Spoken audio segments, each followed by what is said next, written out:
In your piece, Are We Living in a Computer Simulation? Can you talk a little bit more about the philosophy behind that and what you're trying to get people to think about? Okay. Well, the first thing I want to mention is that we answer the question in the piece. I'm not going to tell you what the answer is, but if you think about it, you'll find the answer.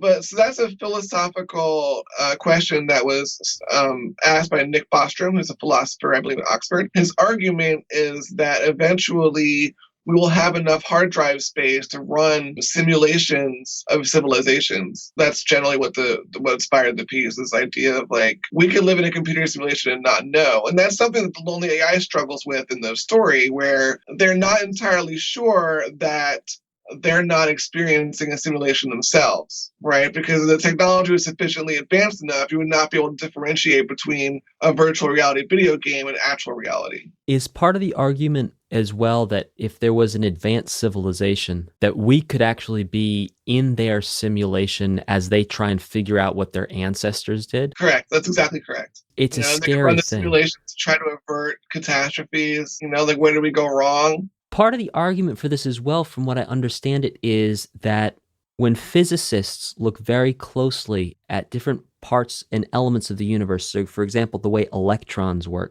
there's actual mathematical equations that different elements of our universe run themselves by. And so another argument is that, well, those mathematical equations that we see might actually be pieces of code that we're then realizing, or quasi-realizing, that we're then computing are there from the computer simulation that we are in fact living in.